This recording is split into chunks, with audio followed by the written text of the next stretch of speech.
Assalamualaikum warahmatullahi wabarakatuh. Halo semuanya, mudah-mudahan semuanya dalam keadaan sehat walafiat. Kita lanjutkan kembali materi kita pada kesempatan kali ini, yakni bagaimana mengenal format tabel pada halaman web. Khususnya di penjelasan kita kali ini, kita akan mempelajari mengenai desain atau layout, bagaimana halaman web ini dibuat dengan menggunakan teknik tabel. Untuk itu, tonton terus sampai selesai. Dengan perkembangan dunia teknologi, sebuah halaman website tidak menarik apabila hanya disajikan dalam bentuk satu kolom saja. Penggunaan tabel sangat membantu dalam mendesain sebuah layout halaman web, yang mana layout ini merupakan sebuah desain yang berupa penataan elemen-elemen dalam sebuah halaman web. Elemen-elemen dalam sebuah desain halaman web dapat dikelompokkan menjadi beberapa bagian. Pertama, terdapat sebuah elemen header. Biasanya ini berisi sebuah judul dan slogan sebuah web yang terdapat pada bagian atas. Yang kedua, ini merupakan elemen navigasi. Navigasi biasanya berisi sebuah menu-menu yang memberikan akses kepada halaman yang lainnya. Selanjutnya, ini adalah elemen sidebar. Elemen sidebar biasanya dapat berada pada sebelah kiri atau kanan dari konten yang akan kita tampilkan, di mana konten itu sendiri ini merupakan sebuah isi dari dokumen halaman web berupa sebuah informasi yang akan ditampilkan. Pengguna biasanya datang kepada sebuah halaman web untuk melihat sebuah teks yang berupa sebuah informasi yang ada pada bagian ini. Dan yang terakhir, ini merupakan elemen footer, yang mana elemen footer di sini merupakan penutup dari sebuah halaman website. Dalam membuat sebuah web harus dipikirkan dengan baik, karena para pengguna akan fokus dengan konten. Maka gunakanlah area yang luas untuk penempatan konten tersebut, baik menggunakan warna, background, ataupun menjadikan sebuah warna-warna teks ini menjadi berkesan, misalnya dengan menggunakan atribut tertentu. Nah, berbicara atribut, kita akan lihat atribut-atribut apa saja yang ada pada sebuah tabel untuk mendesain sebuah halaman ini lebih kompleks lagi. Atribut ini merupakan suatu informasi tambahan tentang isi dari elemen atau tag itu sendiri, di mana atribut ini akan muncul pada sebuah tag pembuka yang biasanya terdiri dari sebuah atribut name atau nama dan atribut. Berikut ini merupakan contoh daripada penggunaan atribut pada sebuah elemen. Dalam hal ini adalah tag tabel, yang mana tag tabel ini terdiri dari atribut name dan nilai. Dalam hal ini border sebagai atribut name. Kemudian nilai 1, ini merupakan value daripada border itu sendiri yang dipisahkan dengan tanda sama dengan. Secara umum, atribut memiliki pasangan, yaitu sebuah name dan value. Di dalam tabel itu sendiri banyak sekali atribut beserta fungsi yang digunakan untuk mendesain sebuah halaman web.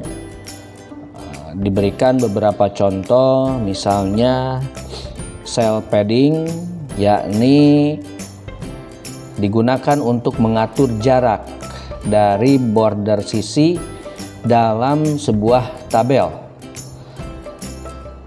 Jarak antara border dengan isi daripada tabel itu sendiri. Begitupun dengan atribut cell spasi, ini adalah mengatur jarak antar garis tepi atau border pada bagian luar. Kemudian bila kita ingin menggabungkan sebuah kolom, maka kita bisa menggunakan atribut call span. Begitupun bila kita ingin menggabungkan sebuah baris, yakni menggunakan atribut row span.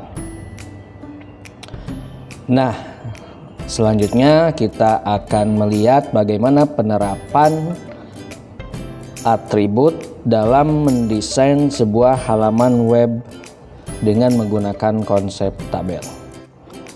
Sebuah tabel banyak sekali memiliki manfaat.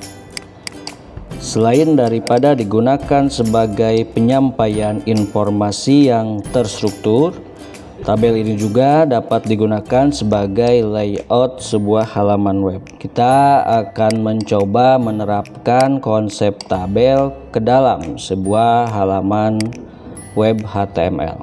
Seperti biasa, pertama kita simpan terlebih dahulu project yang akan kita buat di folder yang sudah kita tentukan sebelumnya. Lalu kita berikan sebuah judul. Dalam hal ini kita beri judul layout atau tata letak sebuah halaman web, di mana layout ini merupakan sebuah elemen yang juga sangat penting, menjadi salah satu faktor yang paling mendasar untuk membuat sebuah web yang berkualitas.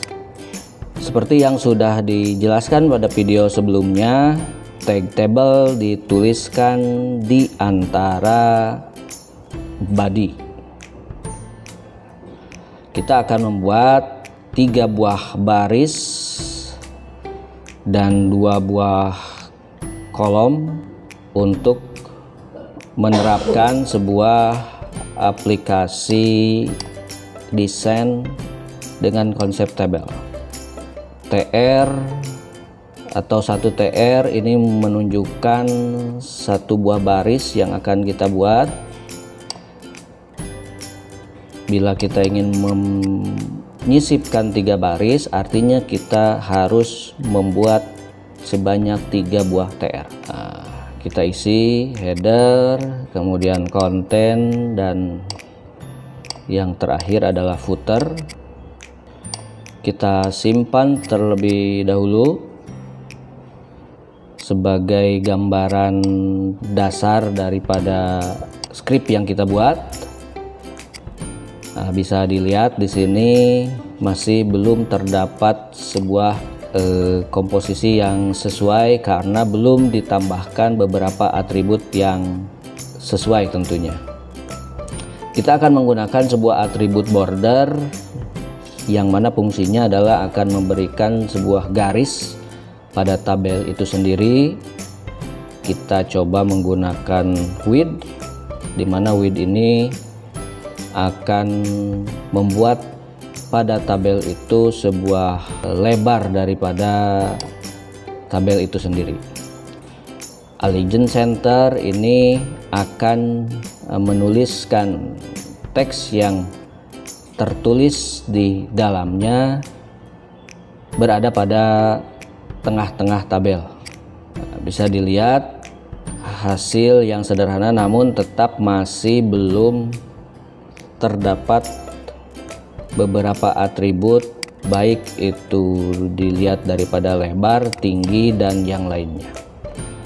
Kita akan menambahkan 1 buah kolom. Dalam hal ini diperuntukkan untuk sidebar di sebelah kanan, sehingga total baris ataupun total kolom yang akan kita buat ini sebanyak 2 kolom. Nah, di sini terdapat fungsi call span sama dengan 2, artinya adalah kita akan menggabungkan kolom call span. Kita akan menggabungkan kolom sebanyak 2 kolom disatukan menjadi 1 kolom dengan tinggi 100 pixel, dan juga di dalam sebuah konten kita akan menyisipkan tinggi daripada konten itu sendiri sebanyak 300 pixel, dan kita tambahkan cell padding seperti yang sudah disimak sebelumnya, menambahkan jarak antar sel dengan teks. Nah, ini kita berikan ukuran 50 pixel, dan silakan tergantung kepada kreativitas masing-masing ini akan seperti apa. Tentunya hasil yang diinginkan oleh masing-masing itu sendiri. Nah, karena di atas ini kita gabungkan kolom sebanyak 2 kolom, maka yang bawah pun ini sama. Kita gabungkan dengan fungsi daripada atribut call span. Kalau sudah kita simpan dan kita lihat hasilnya di browser, kurang lebih seperti ini. Bisa disimak, sangat sederhana sekali konsep ataupun penerapan tabel pada sebuah layout halaman web. Anda bisa memodifikasi kode program baik dengan menambahkan beberapa menu ataupun mengubah warna daripada background itu sendiri agar lebih menarik. Dan jangan lupa nanti hasilnya ditampilkan pada halaman web browser. Nah, bagaimana? Cukup mudah bukan? Mudah-mudahan bisa dimengerti dan bermanfaat untuk semuanya. Jangan lupa tonton terus channel Doa Bangsa TV dan berikan subscribe, like, dan tanggapanmu pada kolom komentar di bawah ini. Jangan lupa tombol loncengnya dibunyikan untuk mendapatkan video terbaru yang lainnya. Doa Bangsa TV, channelnya edukasi. Terima kasih. Assalamualaikum warahmatullahi wabarakatuh.